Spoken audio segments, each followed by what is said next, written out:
Hey! I'm Dave. Hi, I'm Dave. Hi, I'm Dave. That's why you did your dreads. You want to look like a rapper. I don't want to look like a rapper. I want to feel like one. All athletes want to be rappers, and all rappers want to be athletes. That's the truth. It's the truth. I Felt swear to God, I spit shit, I flip shit, I rip shit. I kill that shit, you know what I'm saying? You drop me a beat, I drop you a feat, you know what I'm saying? You drop me a feature, I'll drop you a feature. You know, little Timbo.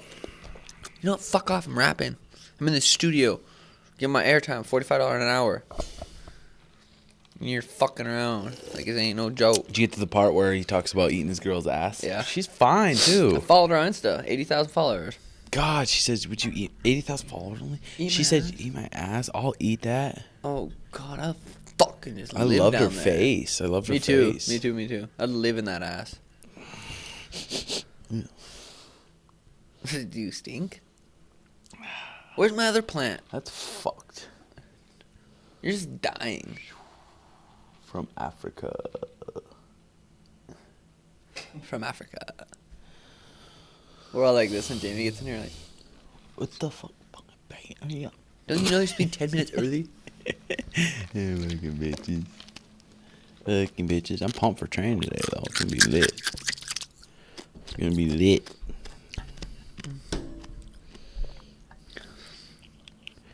Come on, Dillweed. Dude, that fucking cold. We're rolling already. Are we? We alive. That's good. That's good. That's good. You don't need to take that out. That's good. That's a deal. Well, did you get me dropping bars? Come on, Yeah. fucking I was dropping Dillweed. straight bars. I'm probably gonna be fucking famous. off that. Episode 81, sponsored by Wideglass.com.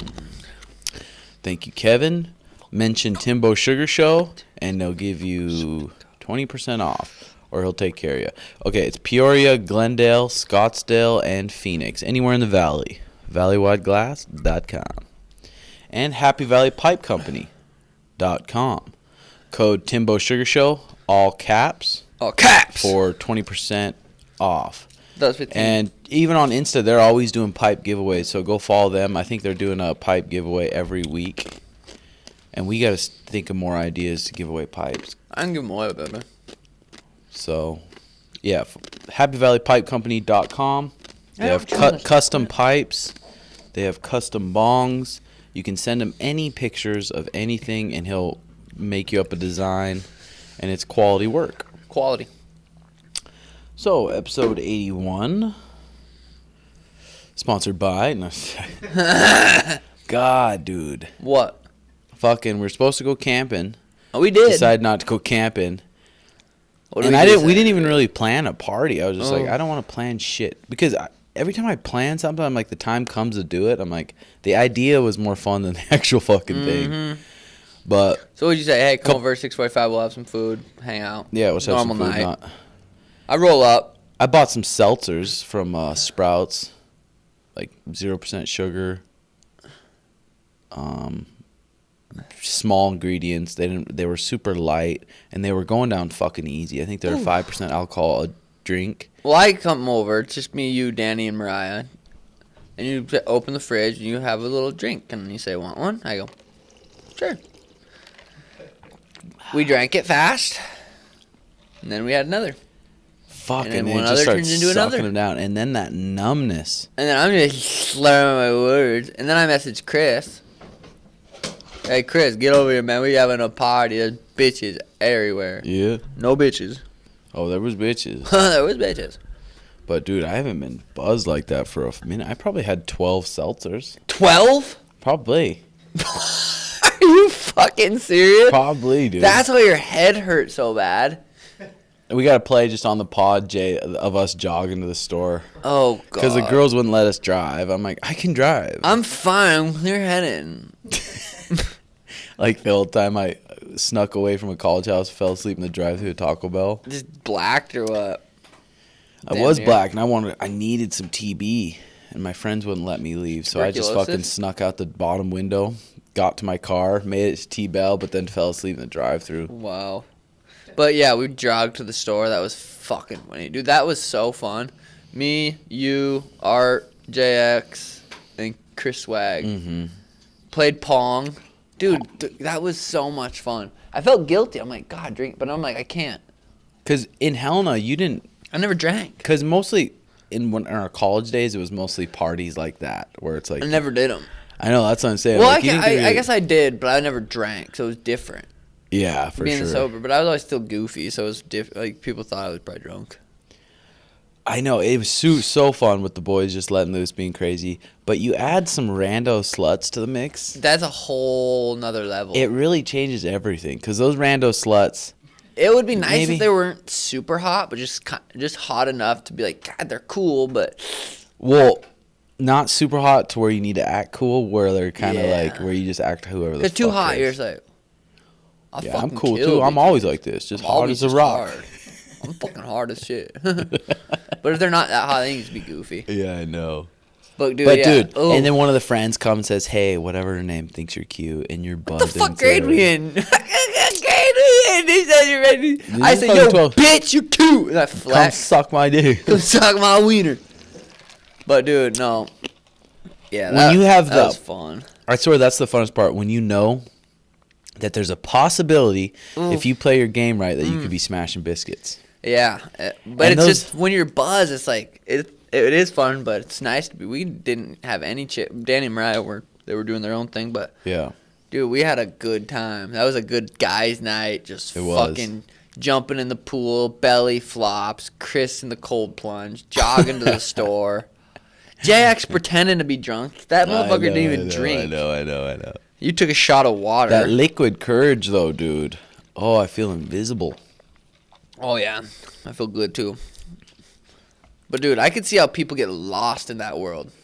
Because I could do that again next week, and that was that fun. Like, Just get numbed up a bit, just numb for sure. up your fucking self. You just surfing. Here, when you are here, there are a haunting number of 137s. I think he's here. We go check out the front door? Yeah, keep 137. Look for the green Prius, brother. Yeah, but I just made sure I was like hydrated. I woke up about in the middle of the night about wanting to puke, fucking headache from hell. Jay, did you have a headache? A little one, but it went away pretty quick after I ate. Because how many seltzers you have? I only had like 4. Oh, yeah, you had 4. Which the size of you is equivalent to about 12 for me. God. And then every time with the community shot, Tim was just, we didn't even have to say anything. He was like, Bullshit. I know the native comes out. Well, no, Jesus, you're weighing more than Art, aren't you? at the house yesterday, you did? Or the other day? That's good shit. Art got his blue. Art that was got his fucking blue cool. belt. Super Yeah, but- well deserved. I didn't get that alcohol probably out of my system till I feel like today. Yeah. I feel completely normal today. Because it's, man, that alcohol, what the fuck is it doing to your brain? It's like fogging your fucking brain up or I something. felt smarter. Did you?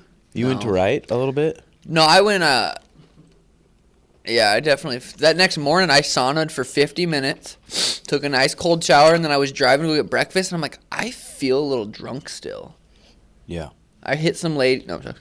But I'm like, damn, that shit fucked me up. Then I got a bagel burrito from Einstein. I didn't give a fuck what I was like, I need to eat something. My gut's gargling. I need to put some bread in there to soak up the alcohol. Well, it's weird that like grease for some reason makes you feel better, or maybe it's all the salt in those things, or I don't know what it is. I could have done better being hydrated, but I did pretty good. Could have done better. I could have had a Pedialyte, and I think that would have really helped. Or even I added could have some done way Vinos. better, but I was like, dude, this buzz is feeling too good. I don't want to feel better. Yeah, nah, that shit was lit, boy. But dude, there's no reason after a big fight like that would be fun. But I don't want to have a bunch of random.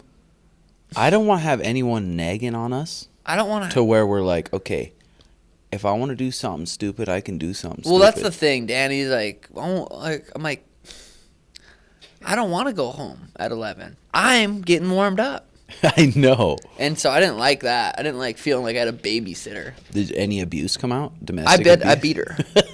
Oh, I beat the tar I out beat of her? the tar out of her. Oh, she won't do that again. But dude, if I want to run around the neighborhood naked knocking on people's doors, I should be able to. I know. I was getting warmed up too, but I just fucking... What time did you guys... Because we left at 11. What time did you guys end up Well, when slowing you guys down? left, I think Jesus snuck out the back door. Art left. And then Chris was just on the couch, so I just dipped. Dipped into your room? Yeah. That's good. God, but Dipped I was in still warm. wrath. Like, dude, we could have went all night. Oh, I know. And we should have. I'm glad I didn't, though, because then I would have puked and done all that shit. Puking's good for you. Jumping off the roof in the pool, that was fun. Glad you didn't miss. Got cut. I looked down. I was climbing up, and I got cut. And looked down, and I got stabbed. And it wasn't that bad. I'm like, okay. Yeah, getting buzzed up. That's definitely such a different drug. Yeah, it's crazy. It's so similar to weed. Did you see him? No. There's Oh. fucking nothing out there. It's so similar to weed in a sense that it just makes you feel different. But it's a different. Y'all feel me? Is it where the house thing on the circle? Is it in the warehouse thing on the circle? Does he have an iPhone? Drop your fucking shit, yo. I'll just tell him call me real quick. Yeah, I could definitely get buzzed up. We have a comedian coming on. Jamie. Jamie Kilstein. He was on Rogan. He's a comedian. He's not funnier than me, guarantee it. We'll see. I told him to call me, so. Call me, Jamie, call me. Yeah, that was nice. I wish Mariah would have got a little more buzzed up. I think she wanted to, but she wanted to just lay low with Danny, which was nice too. Yeah. But fucking dude, that Paul video or the Paul program I'm watching on weed's so good. That shit you were sending me looked fire. It's so good.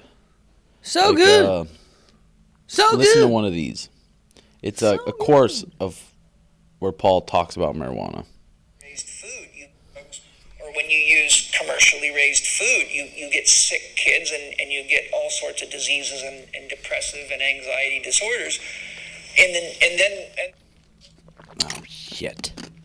Hey, what's up, dude? Yeah, so, Paul course, he was saying, Yeah, it's in the warehouses. Drive all the way to the end where there's the cul-de-sacs. I'm not really sure what he's saying. Cul-de-sac and then drive in. Something about, like, Tim just tried to open the door on the wrong side. What a fucking dork. He's talking about how marijuana, the flower, isn't bad. But if it's grown with shitty soil, light, water, all that shit, it isn't a healthy flower. It's not a healthy plant. So when you smoke it, you might get this anxiety and this feeling, but it's not from the flower. It's how the flower was grown. That's what I think that's what he sent me. But I haven't done the course yet. I got it too. I think it's like $44, and it's like 8 lessons of Paul talking about the history of marijuana, and a bunch of good shit. I haven't, like I said, I haven't done it yet. So I'm just trying to figure out shit to say. So I'm just gonna keep saying whatever comes to my mind. Oh, I had a burrito last night for dinner. Fucked my gut up a little bit. Shouldn't have had it. Definitely shouldn't have had it. But Danny's like, I want to trim tacos. So I'm like, all right, let's go to Rubio's. Fuck it. Tim messaged me, he's like, yo, the mahi mahi burrito from Rubio's, fire! Exclamation mark, fire. So I'm like, all right, we'll see. Danny wants shrimp tacos. We cruise there. We grab it. We eat dinner around 6 o'clock early. Because I'm like, this is going to fuck my gut up. So if I eat it early, I think I'll be all right. So we ate it early. Fucked my gut up a little bit. Not too bad. I feel like my gut is super fucking sensitive. Even when I was a little kid, I would get the worst stomach aches. Like in the mornings, I'd have like acid reflux. And I'd fucking it would just burn. But I'd have like a Pop-Tart for breakfast or a fucking Hot Pocket or something. And I just had the worst stomach cramps and the stomach pains. And I didn't even think it was the food I was eating. I'd tell my mom and she's like, just eat a fucking Pop-Tart. You need to eat something. And I eat and it gets worse. I'm in class and like first period my stomach gargling and shit. And then I'm fucking... Yeah, so that's just how that be going. What's up? What's up, brother? Hey, what's up? This is JX and this is Sugar. Hey, brother, how are you? Hi. Eckert, yo, shit. I have had no contact with anything for like weeks. So Damn, seriously. Yeah. Here's your Playing spot, it big low, dog. playing it low. Yeah, Yeah, it's right back there. right straight behind back there. you. Dude, Jesus. I'm so scared I fucked it up when I just saw a bunch of warehouses. Before I die, I guess. No, Yeah. left. Hey, right. Hey. Yeah, so my gut. I should finish that, Paul, just that first one real quick. I basically explained exactly what Paul says. Did you really? Let's hear. Let them be the judge. I feel like they're probably gonna think I explained it better. Just my opinion. Bad guy, but really it has nothing to do with the plant. The marijuana itself is sick. So you create a sick product, just like we commercially farm sick animals and sell them as food. Well, you don't need to be a genius to know that if you eat a sick animal, you're bound to get sick because you're eating a toxic, sick animal. And, if you look at the book... That's the first one he's talking about. So he's talking about a lot of people are going to blame a lot of these problems on weed, but it's not the plant. It's how it's being grown. It's the pesticides being sprayed on it. It's all this other shit. Just like food. Yeah. Like the fucking... It sucks, though, because... Well, it's weird. My parents don't eat organic food, don't think about organic. Like, they don't even think it's different than regular food. But now my dad was talking about weed, and he's like, make sure it's organic, like, acting like he cares. But he wanted to... Remember? Yeah. When he was talking about us? He was technically right, yeah. Yeah. But it's like, you don't even eat organic food or even think it matters. Why are you so... Make sure it's organic weed. It's like, you literally eat McDonald's. Well, some Twizzlers and stuff. And Twizzlers, so what? But yeah, it sucks that it gives weed a bad rap. But Yeah, it's for sure. That shit's so real. Shitty weed can fuck your brain up. Well, and the more it starts to get mass produced, the more people are just going to be quantity over quality. Just get it the fuck out. Yeah, quantity over quality. Oh, there's a charger right here. Outlet. There's an outlet right here. Yeah. I borrowed my friend's old car without the charger, and I was like, oh fuck. It's right there on that black one. Oh, that one works too. Hell yeah. How was the drive, Jamie? You're in Tucson or Mesa? Easy cruise? Right above Tucson, so Oh, okay. Fort Valley. Yeah, it was fine. I was honestly I was so fucking glad to go somewhere. Were you really? This is amazing. Did you listen to a pod at all on the way over? Yeah. So do you just live in an apartment by yourself? Yeah, it's the best. It's like right by the mountains. So, there's a fucking waterfall Damn, that's 10 sweet. minutes from me. Yeah. What do you do all day? Just fucking beat off? Dude, yes, and then Half the day. After you beat off? No, I have to During. work. This fucking girl is texting me graphic videos, just like some Instagram girl, and I was like, I have so much work to do. I was like, I have to get to this at But when you're night. horned up, Well, I'm horned up. It's great. When I come, I just I pass out. Yeah. I'm just it's like I'm 16 Instant again. regret. It's over. Yeah, It's for over. sure. It's over. Have you been keeping your routine? Because you've been by yourself this whole quarantine. This is the first time you've been hanging out with people. Bro, this is the first time I've been. Yes, this is the first time I've hung out with people. This is the first time I've been single. I turned 38 in 2 weeks. This is the first time I've been single since my first girlfriend. Damn. And so literally I was like, you know what? Because I had to break up. Me and my LA girlfriend moved down here. We broke up. And then I was like, you know what? It's a good time to figure out who I am and hang out with friends and just be alone. And then fucking global pandemic. And I'm timing. in my apartment by myself. But it's the times I create, when I'm what are all the things I've wanted to make? I'm doing better than I was doing when I was in Los Angeles, even with Los Angeles shit. I just got a fucking film agent, and I think it's because I got the fuck out of LA and just started making stuff that I wanted to make and wasn't influenced by bullshit industry parties and shit like that. And then shit started to happen. So now the trick is I'm so maybe I should move back to LA now that shit's happening. But then I'm but it happened because I was here. Chilling. You know what I mean? Yeah. I don't LA know would if you be guys hit the tough. same thing with should I go to fucking Vegas or should I? But there's something special about being removed and building your art and then, going in, doing your fucking meetings and then peace out. I don't Yeah. know. So did you run into some hard nights when you were without your girl for the first time in years, you said, right? Yeah. Well, so I go back and forth, right? Because I've been codependent. So I would be in these relationships where I would move in really fast, and it was all lack of confidence. It was I'd meet someone, I'm you're hotter than me, would sleep together, and I'm we should move in. And in my head, I thought it was because I'm I'm a romantic, but in reality, I was I'm trying to put as many obstacles in between you leaving me as humanly possible. And now I finally figured out my shit. Like, I stepped away from comedy for a while and just threw myself into jiu-jitsu, like, full time. And I'm happier and I'm meditating and I'm waking up early. But I was still in that place where if a girlfriend was like, let's just, like, sleep late and cuddle instead of, like, morning routine, or can you skip jiu-jitsu again, I would still do it. And the thing with codependency is then you, like, become resentful. So you think you're being this, like, good boyfriend where I'm just like, oh, I'm being sweet. I'll, like, skip jiu-jitsu and cook dinner. But then I'm being all, like, cunty an hour later. And it's because I should have gone to jiu-jitsu. And so I'm not even being nice. Nobody fucking wins. So there are certain days where for the first time in my fucking life, my entire day looks like it's me. It's 16-year-old me fantasy. It's like I'm hiking, I'm in nature, I'm doing psychedelics, I'm writing music, I'm making weird comedy sketches. I have like 3 podcasts now, and all this shit I wanted to do. And then there are other days where, like, some girl who lives very far away that I've never met hits me up on Instagram, and I'm like, I could move to be with you. So it's I'm like horny that. enough. Yeah. So it's that balance. So it's because it's easy to take a rip, start surfing on YouTube, surf on your phone, and then fucking hours go by. So do you take a rip and do all your work, or do you stay? So this is what I'm trying to balance. So I'm new to smoking weed again. And so I did psychedelics for the first time in forever on Valentine's Day. On my first fucking Valentine's Day alone, I did it. And it was like the best, like, fuck you prefix meals on Valentine's Day. Like, it was incredible. And I still think, was it fucking you guys? Because I attribute this to you on your podcast, but it may have been someone else. But you guys have been getting credit, and it's a dope line. Where did one of you call alcohol the anti-psychedelic?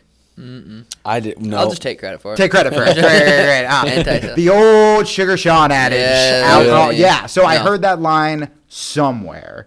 And so I'm trying, like, my mom's like an alcoholic. So I'm trying to stay away from booze. But when I smoked weed, I was like 16. And I was just every hacky comedian's joke of what a pot smoker is. I would, like, look at my guitar, be like, nope. I'd go make some sandwich of, like, Hot Pockets and bagel bites and, like, Melted shove them all cheese, together. microwave. Yep. Yeah, I would microwave. Dude, my mom would know I smoked weed because the house smelled so bad. We were also poor, so I would put a hot dog on a flour tortilla and just put cheese on it and microwave it. That's me. It was I would do that shit. so fucked up. And it's like the war crime of stoner food. And so I was like, well, I don't want to do that. And we had Eddie Bravo on our jiu-jitsu podcast. And I've been just asking my friends, like, drug advice. Like, Kyle Kingsbury did it this week, and he gave me my intention for my last mushroom trip. But when we had Eddie Bravo on, I was like, teach me how to fucking smoke weed. Because, like, I'm that cliche, and I fall asleep, and I'm a piece of shit. But then you see Rogan, who's like, I got high and threw kettlebells. And you're like, I don't, what? How? Yeah. Dude, it's the type of weed. For sure. Is that what it is? 100%. Okay. 100%. The strain you're smoking. And so it's not just because I always assumed, like, obviously, like, if you have sativa, you're going to crash or whatever. Sativa's an uplift. Or, sorry, indica. But you're saying it's within the sativa indica dichotomy that there are, like, subcategories. If you smoke a heavy indica and you go try to do anything, you ain't gonna do shit. But then Paul Chegg was just saying in this, I'm taking his holistic healing herb course, and he's saying so many people blame the weed on this, and it's not the weed, it's how it's grown. It's the pesticides. It's all this stuff. It's not grown outdoors. Right. It's not grown with, like, But an he outdoor goes indica deep into it. is gonna He put goes you on deep your into it. tits, bro. A lot of people and a lot of problems are going to start happening because it's being fucking made such mass quantity that it's made shitty, and you're going to be smoking it and feeling a lot of problems. Be like, fuck weed. That Fuck weed. totally makes sense. Where I was going to give, like, my stoner advice. So what Eddie told me, Eddie was like, you're a young one. He's like, just smoke at night. And I've been watching, like, a ton. I've just been, like, into, like, hip-hop documentaries recently. And Russell Simmons, who is a fucking mogul, started Def Jam Records with Rick Rubin. Same deal. He would, like, smoke at night. So he would just, like, hustle, smoke at night. So I tried doing that. But I'm also, like, a dipshit addict. So then it started creeping. And do you guys know he's in the Kingsbury, Aubrey Marcus crew? That guy, Aaron Alexander, he does the Align Method podcast. So I talked to him last week, and yeah, he smokes weed too.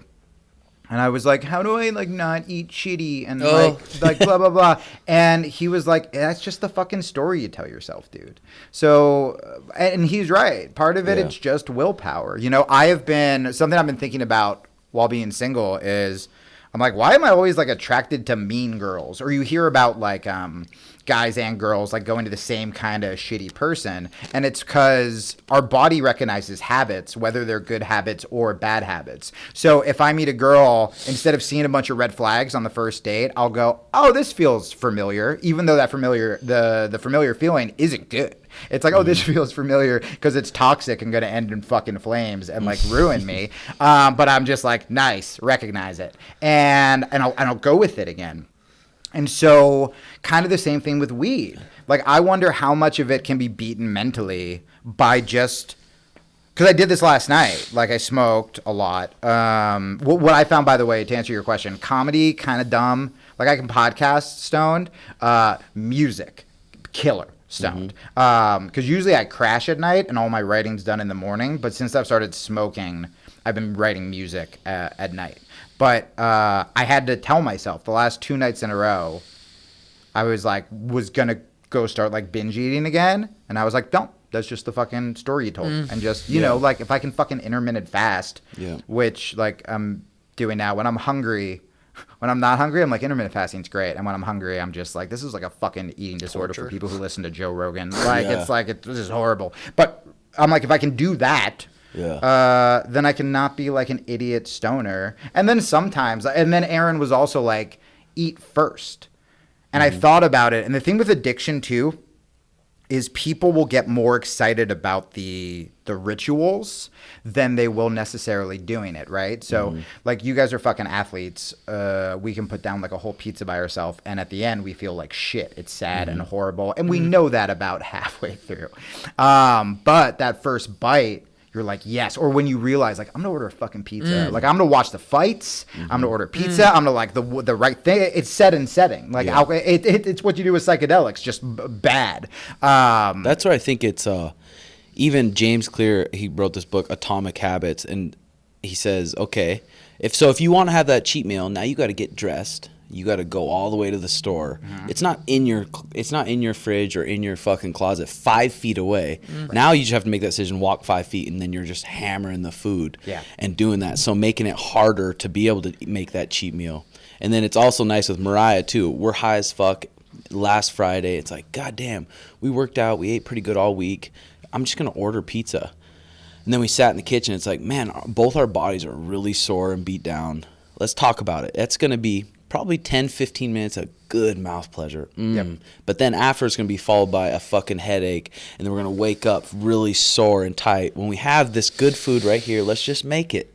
And having that talk and then just doing it. So it's nice to have a partner and making it fucking harder to cheat, dude. Yeah, I mean, that's a big thing. And I mean, to go back to Sean's prophetic quote about psychedelics, it's also, you know, Kingsbury, because we were talking about this, we were talking about good drugs versus bad drugs, and I put food absolutely into that category, where he goes, just think about how you're going to feel the next day. And having someone to, like, check you is great. You know, another thing I realized with like the girls I was dating, I think the reason that sometimes there were these problems is like I wasn't really, the girls I dated were the ones who would be like, let's go to fucking McDonald's or like, let's do this or whatever. Yeah, because they were younger and they have like hot girl metabolism. Whereas like if I go to McDonald's, I'm like, it's done. And I would use that as an excuse to derail. And so I'm starting to wonder, like, was I attracted to those kind of girls because it gave me an out to try to improve? Because I'm like, oh, I can't meditate because, like, she wants to cuddle. Or because it wasn't their fault. Like, if they don't want to do that shit, they don't want to fucking do that shit. But that's the goal, is to have, like, a partner who, when one person's derailing, it's like, yo, what if we do this? Or I can cook this. And then once you start eating, and even stoned, like, I found this local guy during the quarantine that's doing like a meal prep thing for me, and he's making it really healthy, and even while stoned, when I eat the healthy whole foods, I'm like, oh, this is infinitely better. This is so good. Fuck yeah. You know what I mean? Paul Chek talks about it all the time, and like once you're in tune with your body, you can look at something and your body's going to say, yeah, I want that or I need that.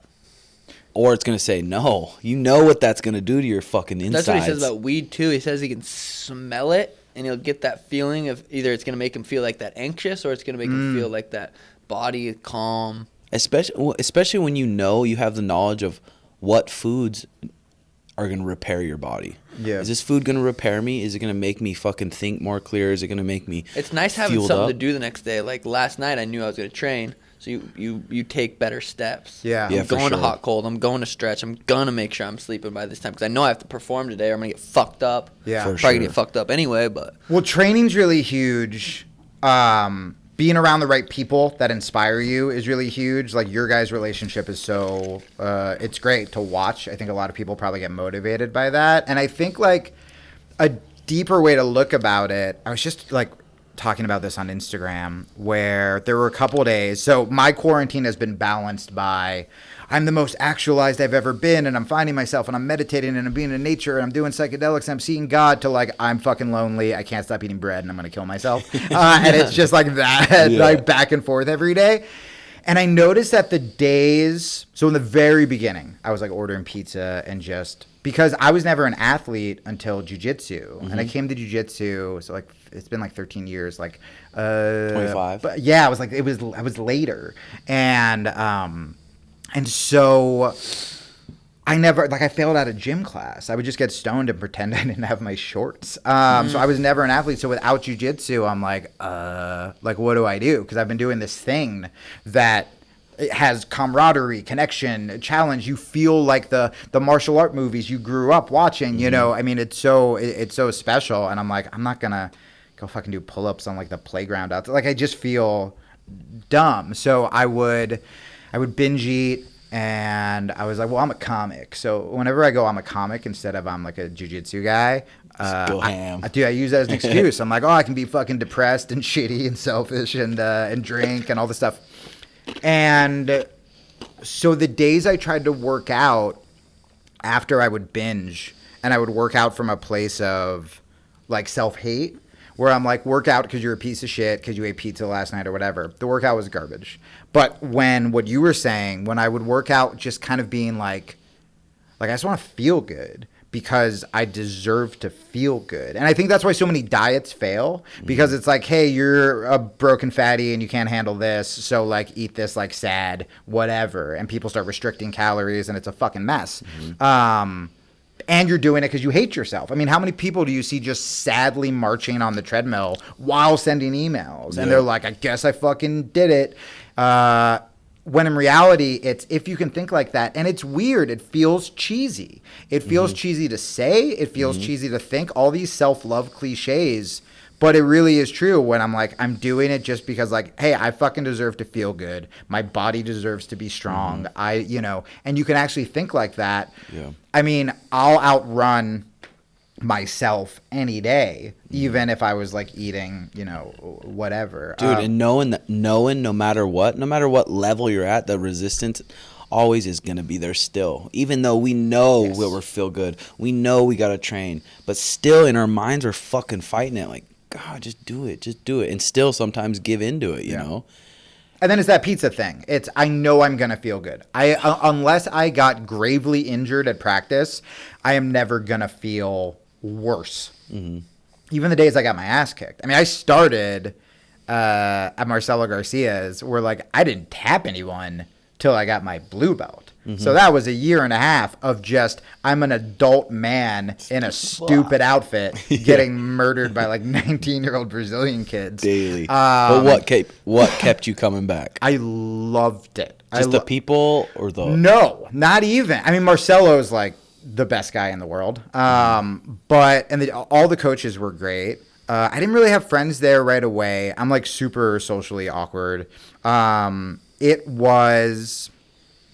I mean, I think this is really one of like the keys to life, that acquisition of knowledge. And just, if you get your ass kicked that bad, you can be one of two people, right? You can be the person who's like, well, if this was the street, if I could use Krav Maga and if fucking, and then, all right, cool. You just don't want to learn how to fight.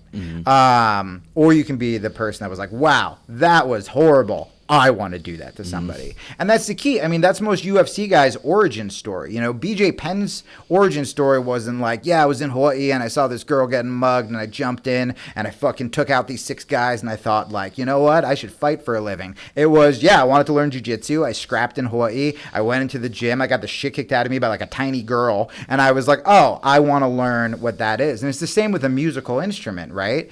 You have Henry Rollins told me once, he's like, all you have to do to succeed at your dream is not quit, because every day thousands of people quit. And so maybe you won't be the rock star you want, but like you'll make a living. Just don't fucking quit. Just keep going. And I think that's the problem is people get really excited to start guitar or jiu-jitsu or whatever, and they get their ass kicked. And I mean, I love your guys' take. I don't know if it's just because people aren't used to adversity, or more likely society is so easy, or it's so quick to beat you down and be like, if you want to live your dreams, it's fucking dumb, it's childish, go eat the pizza, go sadly walk on the treadmill, you know, blah, blah, blah, blah, blah.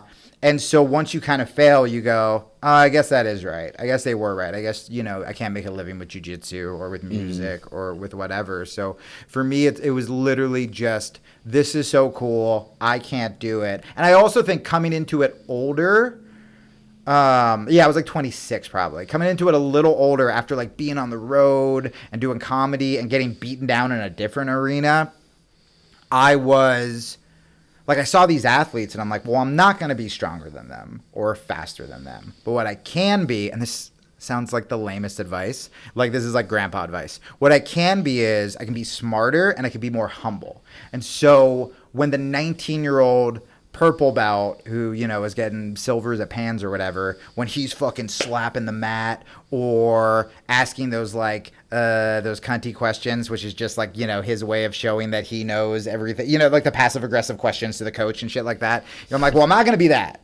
I'm going to be the guy who...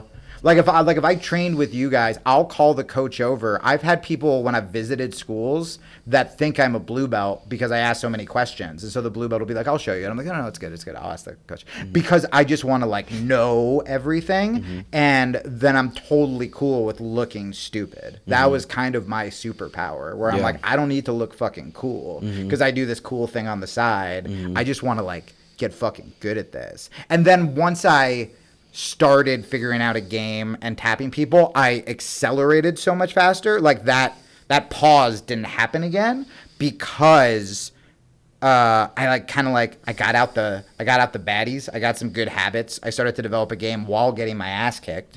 And then I could just progress like super fast. Yeah, that's awesome. So when did you start being a comedian?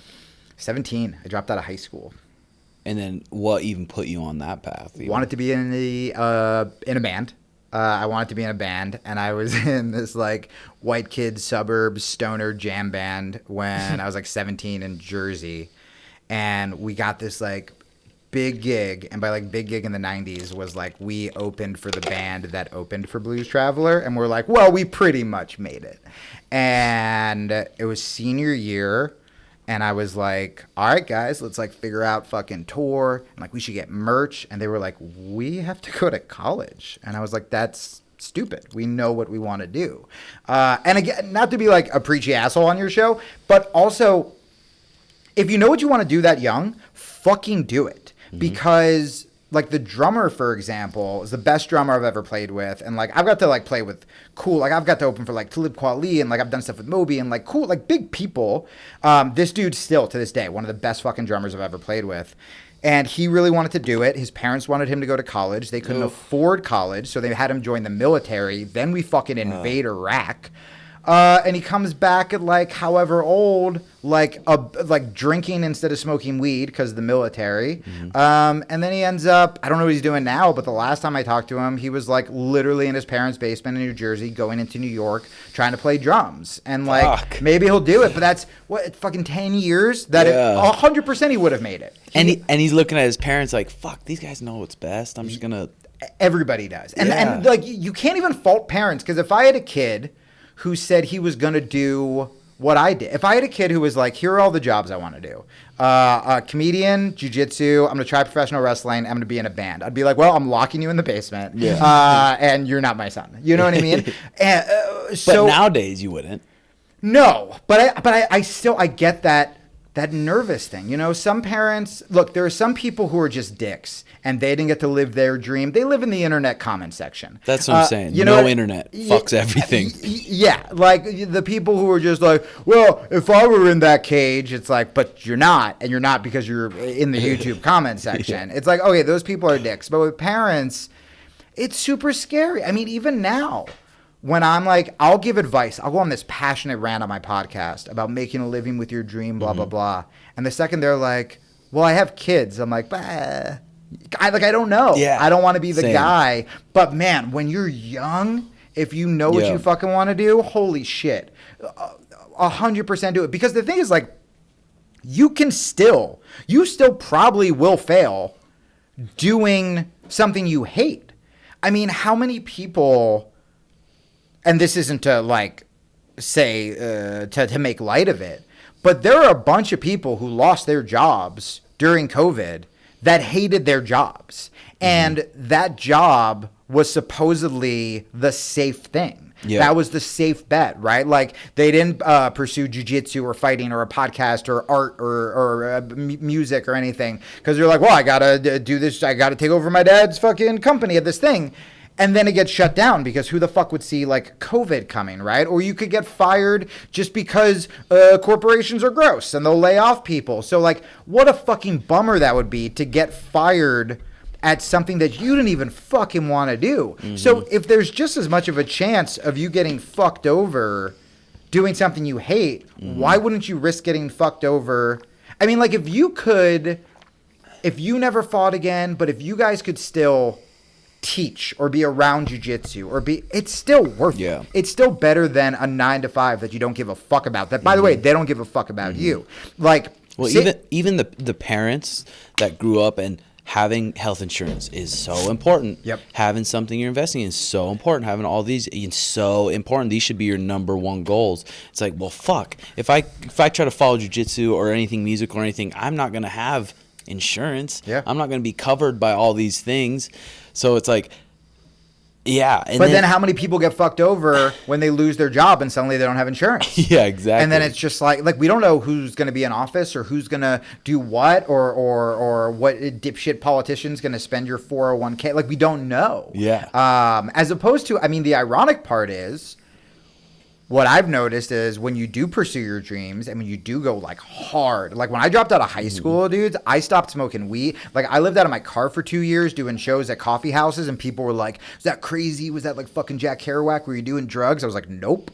Like I didn't hook up. I didn't drink. I stopped all that because I'm like, I'm going to treat it like a fucking job. So I would do my gig. I would have a little email list people would sign up for. I would message people on MySpace at the time to try to like rally people. I would find some weird vegan coffee house in Des Moines because comedy clubs didn't want to book me. And then I did that. So you have to also treat your passion with the same like fucking fierceness that you would a job under some but it's dictator easier boss. to do it when it's your passion. Then it's like I have to take this job serious and it fucking sucks. Well, and just like you were saying, as soon as you create responsibilities like busting a nut and girl, okay, now you just created this responsibility. Now your whole life's everything changes now. Yeah. Because now that fucking kid's your focus. Right. So it's like being careful creating those responsibilities, knowing that I'm going to be broke doing this. I know. I mean, this is part of like, I'm so lonely. And when I literally said publicly that I'm like, I'm going to try to be celibate, I've never had more strange hot women hit me up on Instagram in my life. I'm gonna try that. My friend made fun of me. He was like, "Yeah, do it. Say you're celibate." And then chicks are like, they like actualized men, where they're like, he reads books instead of like, it's like, yo, you up? And I've been getting hit up so much, and there's part of me that like they're cool. Like the ones I actually talk to are like cool, and I'm still a sap where I'm like, yeah, maybe I fucking will move to Amsterdam and like spend a year there with this girl, dude. I do love you. 100%. But then there's another part that I'm getting so much fucking done being alone, because it's not just what made me think of that What made me think of that is I'm so alone. What made me think of that was when you said if you bust a nut in a girl, but not even that. Like when I had my horror phase on the road and I was just like fucking someone different in every city, there's also a good week of, should I have fucking done that? Like, was that safe? Was that like what if she does get pregnant? Like, is she going to be fucking crazy? Does she have a boy? There's just so much mental baggage that comes along with it. Whereas like, there is no sweeter orgasm than saying no to the crazy girl, going back to your hotel, like watching Monday Night Raw, jerking off, and then you come and you're just like disaster averted. It's the it exactly. is and you like are rolling around in your bed and you're like, this is amazing. Dude. There's no crazy girl who's like, hey, let me go to my car, I forgot my purse, and brings back like her kid. Like it's just like it's fucking perfect. Yeah. But then there's that I want to be loved. I gotta tell you, like, this is the long. I mean, so it's been 5 months. This is the longest it's been since I've had sex, and like jerking off's fine. I mean, it's dope when like there's like a real girl, not porn, like sending me shit. Like that's cool. Oh, just nudes. But yeah, like that's the best. Incredible. But the times I've gotten the most. You fart? It's Pecker. Did Pecker fart? Oh, he's amazing. I did not. But the times that I've like been the most tempted are actually when I see like my brother and his wife, like with like their cat. I'm like, oh, that looks sweet. But I don't know, man. Like there is so much more mental space that's open now. Yeah. Because I used to just whatever a girl would want to do. Like there was one girl that was texting me recently and she was like, do you want to like log online and like play a game and like drink tea? And I'm like, that's the sweetest thing you could ask me to do. No. And like an old me would have been like, fuck yeah, because it's like romantic and cute and whatever. Then you're jacking off online, FaceTiming it, and she records it, puts it on Pornhub. Dude, again, too much mental space. I don't want my dick floating around. I just want to make art and eventually do jiu-jitsu, which by the way, I'm such a fucking hypocrite. Whenever I saw people training, I haven't trained. I'm like, you're going to fucking keep Corona going and you're going to fucking give it to old people. My grandma's going to die. And the second you guys were like, you want to come podcast? I was like, fuck yeah. Like halfway driving here, I was like, this might even be illegal. Like, I don't even know if I'm supposed to be out. But anyway, very excited. That's fucking funny. That's fucking funny. Yeah, the thing is, sending those girls nudes, that can take an hour, 2 hours of your day. And I was telling Mariah, I'm like, the funnest part about it to me is if I can just form my words in the right order. Lyrical genius. They could be sending you straight puss pics. They could be tit pics. And it's like, man, it's a fun game, isn't it? It's a good game. So that's usually what I can get away with. I usually, because I'm like, I'm a fucking writer. I can usually write enough that they're not like, give me your fucking dicks. Also, dicks are gross. Like, who wants to see that? Some girls, some little whores. Some whores. Well, I'm dating the literate ones. They don't want to see that. So what's the hardest you've ever just bombed comedy-wise? Like, right before I started doing jiu-jitsu. I can tell you. So this was insane. I saw Louis C.K., and this was like at the height of his popularity, eat shit in Ireland. Because do you guys ever? This is such a douchebag question, but I wonder if it does apply. When I see my heroes bomb, sometimes I guess it is different with fighting because like they could be hurt. Because when I see my heroes bomb, I'm not like ha ha ha in like a jealous, gross, bitter way. Human? Yes. Yeah. And I wonder if that happens with fighting sometimes when you see someone so good and you're like, oh.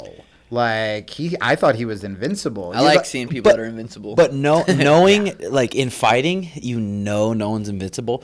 But when you get close to it, like Connor at his peak, Habib or seems invincible. It's badass. Yeah. I don't want to see him lose. There's not someone I want that to see him beat just him. go. Me too. I want to see him be this freak of nature. There was a phase where I was going, like Rogan would hook me up with like UFC tickets, and I saw the rise of John Jones. So I was at his Bader fight when they gave him the title shot, and then I was at his Shogun fight in Jersey, and I was like around his family. And it was, I mean, that Shogun fight is still one of the craziest. But then conversely, the opposite. I mean, I'm a huge Nick Diaz fan, but I'm also Hawaiian and a huge BJ fan. I was at that fight where it was like Nick Diaz is one of the best performances I've ever seen, juxtaposed with like one of the saddest. Just beating the fuck out of BJ. And just all these like Hawaiians were around me, and I was like, oh fuck. Anyway, so Louis, they had him open for this like Irish. It was this really cool concept for this festival where no matter how famous you were, the first night you opened for someone and the next night you headlined. So I like opened for some big Australian comic, I think, and then like Reggie Watts opened for me, something like that, and Louis opened for some like heartthrob, some like Irish heartthrob. So it was a bunch of just like young chicks, and he was like, "Hey, my kids are assholes," and they were 800 people, silence. And I remember Louis just sadly, unfortunately, Louis at the time was probably like, well, this is the worst thing that'll ever happen to me. Can't get worse. And yeah, he was like, well, someone goes, you suck. And he goes, yep. And like, it was so rough. And then I was kind of like, I was almost like inspired by that, because then the next night he just murdered. And so I was doing like a lot of risky shit overseas, and I did this late night show in Scotland, and there were like 600 people. It was like 1 a.m, drunk, and I like opened with some abortion joke. Like there was no like, let's win them over. I just like and silence. And then I kept going, and then someone goes, you suck. And then I said, oh, you must have just heard me wrong, let me start again. And I started doing the exact same act, like 10 minutes of it. I was like, that they hated again.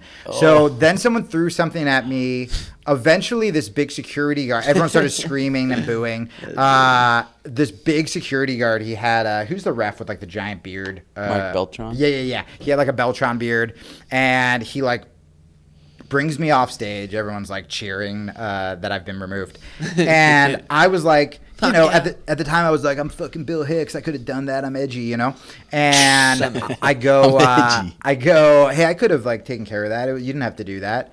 And he goes, I wasn't doing it for them. He goes, I was doing it for you. And then he told me in like this thick Scottish accent, he goes, I've never heard such specific threats being shouted. So they weren't like, I'm gonna kick your ass. It was like they had a fucking plan. Like they knew what to do. So they had to like usher all these like fringe festival shows, they happen in these like old castles and shit. So they had to usher me down this like winding stairwell, and I like walked home with like a hoodie and shit. And then I was like, I gotta do jiu-jitsu again. So then I got home to New York, and that'll give you fucking confidence, man. When you're like, I've talked my way out of like all of my fights pretty much, but just like knowing, besides a gun, like knowing like what's the worst thing that can happen if you have a heckler. They try to fight you, you beat them up, you go viral and probably become more famous than I would ever become anyway. Even with comedy, like how hard is it when you're like, fuck, I'm not in the mood to go right now? Oh, is that 90% of the time, or 50, or what? Guys, take in mind,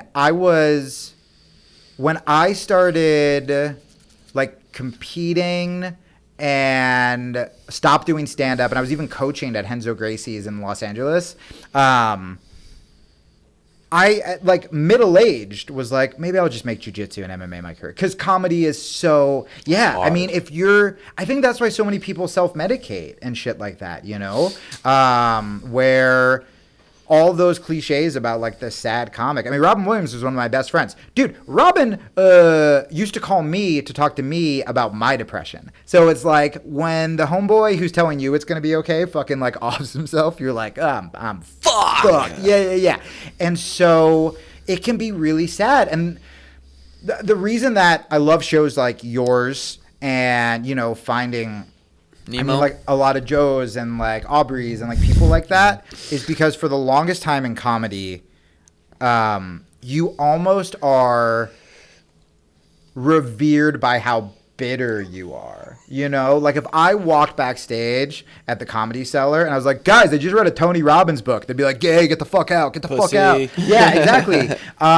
Whereas like being around jiu-jitsu people and fighters, and especially when you start to kind of mix it with like also like philosophers and like the shit you guys are doing, like we can still dick around and laugh and it's cool, but we also like want the best for each other. For sure. And Rogan has that click, and he does that in LA, but that's really new. And I came up in New York, and it was cutthroat, man, where it was like, hey man, you like Sean? I'm like, yeah, Sean's cool. And it's like, Sean just got Letterman. I'm like, fuck Sean, he could suck a dick. And like, it's just a fight. Yeah, well, and also what's comedy, right? Like if I got on stage and was like, man, things are good, I'm in love. I love jiu-jitsu. Ate a really healthy, balanced meal yesterday. Get the fuck off stage. Get on stage. And whereas they want to hear even the tweets, man. When I tweet a show I like, meh.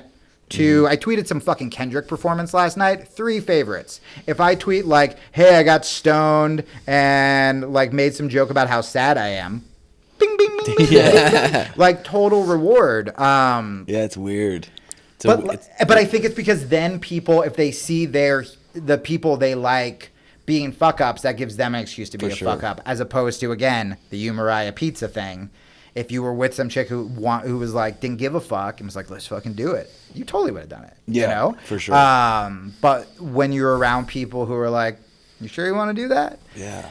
Then it's different. And so that's why I still go back and forth with comedy. Part of me, like, I'd love to make music or do, like, the jiu-jitsu podcast we're doing is blowing up really fast. Mm-hmm. And I'm like, if I can make that my fucking, like, main gig and then just do the shows I want to do and not have to be on the road. I realized when I was driving here, I was supposed to be at House of Comedy this week headlining. Mm-hmm. And that is a Wednesday show, a Thursday show, 2 shows Friday, 2 shows Saturday, and a fucking show on Sunday. Same skit? Or I mean, I don't, just because like I'll fucking off myself. Yeah. On those days when you know you got a show every night, do you make sure you keep your routine and work out and stuff so you feel good at that moment, or is it just random? Yeah. So everyone is different. I'm not one of those dudes who can phone it in. I'm also not one of those like brilliant guys like Chappelle who can get stoned and just talk. Like, I'm not naturally funny, as your poor audience has discovered. With like, is he okay? Get him a girlfriend. Is he a tweaker? Yeah. Where I would, are you holding? I would, but so like I'll prepare, but I always have to do new stuff, because if I'm not doing new shit or there's not some form of like improv, people make fun of like jam bands and shit, but essentially like jazz, blues, a freestyle hip hop, that idea of like we're making something different every night is what excites me. So if I was there are these club guys, man, that have been doing the same act for like 10, 15 years, and they go around the road and they're like, oh, my wife, and you're just like, get a divorce. Like, it sounds really sad. Yeah. So I couldn't do that. So I try to make it different, but I don't know. I sincerely get more excited doing this jiu-jitsu podcast, talking to like people I look up to, doing shit like this, music, but comedy's just the thing. It's like Stockholm syndrome, you know, or it's like the shitty ex you keep going back. I'm like, but still, the fact that you did it for how many years? Almost 20. Like, I took 2 years off, so like that's what I'm saying. That's a serious 18. skill. Well, I forget I'm good, because are you a black belt in comedy? Yeah, would you say? Of course. Yeah. Like, I'll demonize it in my head, and then someone's like, "What do you do?" And I'm like, "Oh, well, like, I got to like go on Conan when like Kobe was the only other guest, and I did a thing about drone strikes, and I'm technically not allowed back on the show because like it was too controversial, but like the audience still fucking laughed." And then Glenn Greenwald, who's the guy who discovered like Edward Snowden, like he tweeted about it, like he tweeted about a comedy set, or like I got to play the Sydney Opera House with Christopher Hitchens, who's like this fuck. You go off on that when someone's asked, "What do you do?" Yeah, like, but I have to remind myself that I've done even the Robin shit. Like, I'm so sad about it. Like, I just like my phone screensaver is like me and him, and I see it sometimes and I like forget, but also I forget how fucking incredible like I got that opportunity. And so sometimes I think when I shit on comedy, it's fear. So the last time I did Rogan, it ended with him being like, dude, do comedy again. Like, come back. Like, that's the coolest thing that could happen. Any comic would murder for that. And I tried it once, and I was just so in my fucking head that I bailed. And I'm so glad I spent those 2 years just doing jiu-jitsu. But I was thinking about it. I'll do this thing when I quit something, I'll just shit all over it. So like, I didn't watch any comedy specials. I'm like, fuck comedy. They're all miserable. They're bitter, whatever. Yeah. And then I'm like, how much of that was fear, though? How much of that was just I was too scared to come back, or I felt like a failure. Did you watch Chris D'Elia's new special on Netflix yet? I watched the first half of it. That shit was pretty funny. He's so funny. Who's funnier or more funny, him or Theo Vaughn, in your opinion? Both of them, well, I have dad issues, so just like D'Elia being tall, I'm like him, whatever he wants. Theo live, I don't listen to Theo's podcast a ton. I listen to the Jordan Peterson one, which is really good. But Theo live is captivating. Like, the way he can hold a crowd and tell a story. Like, I thought I wasn't going to like him. Is really good. But like Segura kills me. Fucking Bert's like the nicest human being on the planet. Like I love him. I feel like I just saw a really fucking good special. Michelle Wolf's was really good. You guys watch that yet? Seen her. Watch it. Because, Netflix? Yeah.